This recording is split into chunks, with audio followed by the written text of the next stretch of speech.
Continuing with energy systems on campuses to head towards net zero, establish campus microgrids. We have talked about grids, micro, nano, and so on under the course called Drawdown under coming attractions and so on. These can be cost intensive, at least upfront, but they can be very useful, as we'll see with the benefits in a minute. So establish campus or precinct microgrids. So if you are in a community, you can make it part of the community as well. Establishing a microgrid is an option for sourcing renewable energy if renewable sources are not already available in the local energy grid. A microgrid is an energy system that serves a specific geographical footprint, such as a university or college campus. A microgrid may be partnered with surrounding land uses to provide benefits to the wider community. So-called community connected universities always share benefits with the community and make them engaged with actions like climate action and net zero. Typically, a microgrid consists of renewable energy generation such as solar, wind, or geothermal, energy storage, and a smart grid. The smart grid controls when and how energy is used across the campus. Often, it is paired with load management, ensuring that energy-intensive appliances and equipment are only used when the grid is generating electricity, so you manage the loads better. And if you know how the loads are managed, peaker plants typically to serve communities when the energy demand goes up often are run on bad, high emission fossil fuels to manage the peak demands. So one has to be careful about those. For managing the load balance is always important to avoid running peaker plants that are very high emission entities.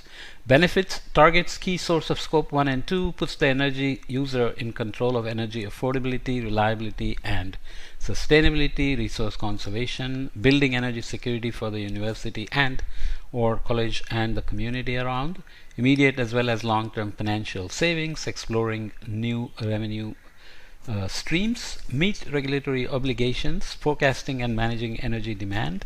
Forecasting, I mentioned early warnings before.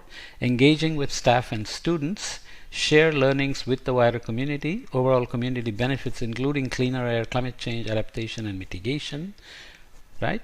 Skill development and creating jobs in the community itself. The challenges, of course, are lack of financing for upfront costs, skills and capacity of local workers to establish renewable energy technology, replacing existing infrastructure on campus, space constraints on campus, regulatory and legal environment, lack of high-level buy-in, and local energy grid capacity limitations.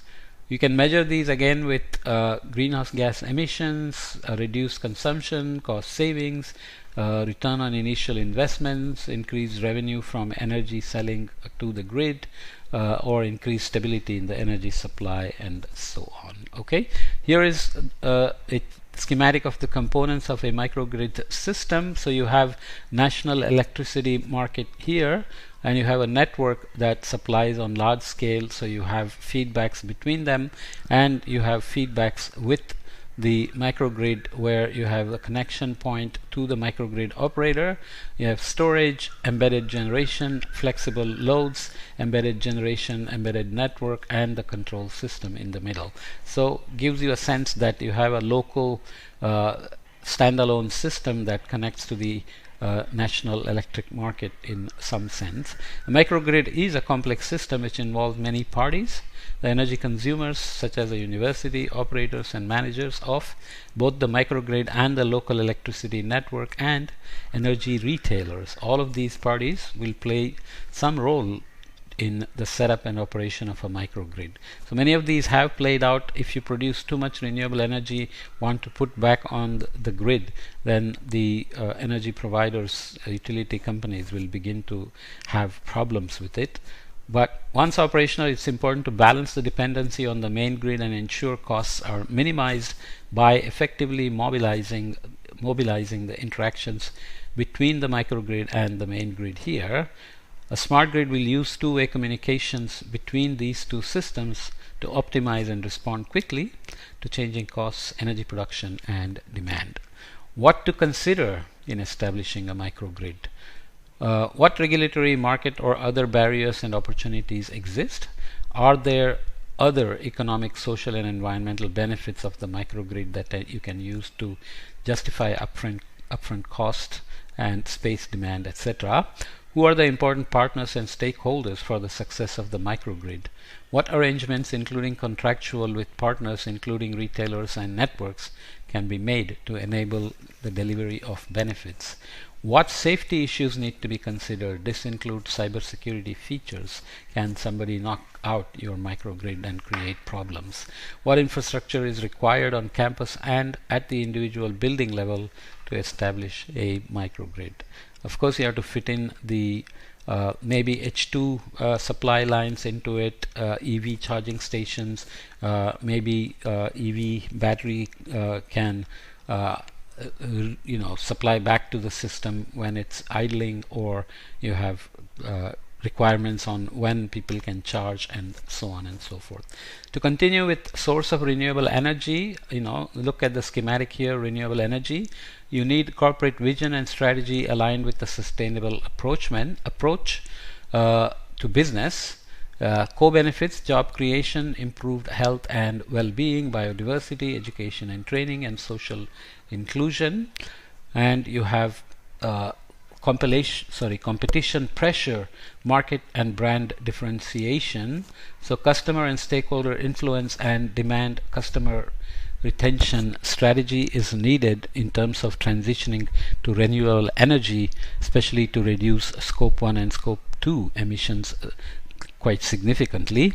Risk management in the short, medium and long term, so long term stable power costs to hedge against volatility of power supply, reduced exposure to rising energy costs, reduced exposure to environmental change, and corporate acknowledgement and intended response to climate change, so carbon neutrality commitments, renewable energy commitments, and so on. So renewable energy does involve high upfront costs that are difficult to finance for most universities and colleges. Fortunately, with greater integration of renewable energy into national grids, many universities and colleges can explore new ways to procure renewable energy. Okay, so we'll come back and look at a few more things, but let's close out with this one on opportunities for transitioning to renewable energy. I think next up is mobility, so let's just wrap this up.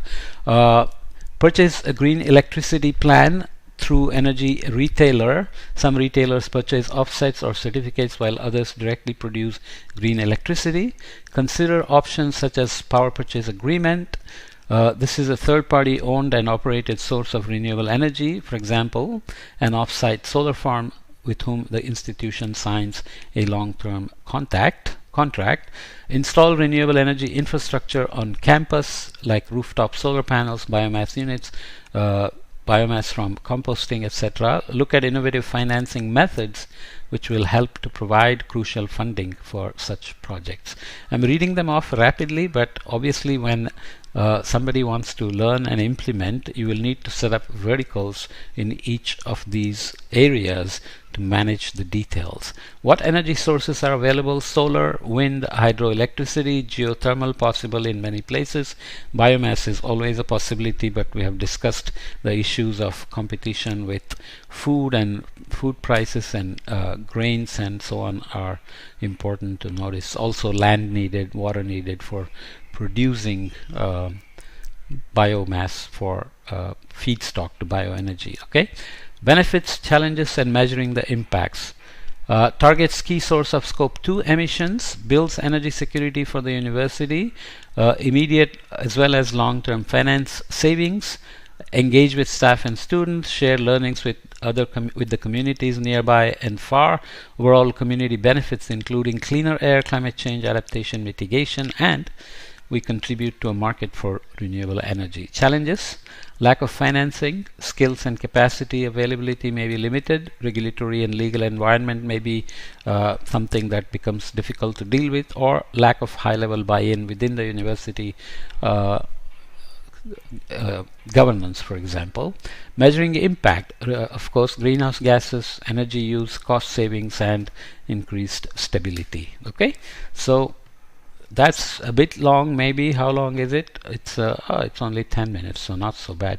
We'll come back and look at mobility in the next podcast. Okay.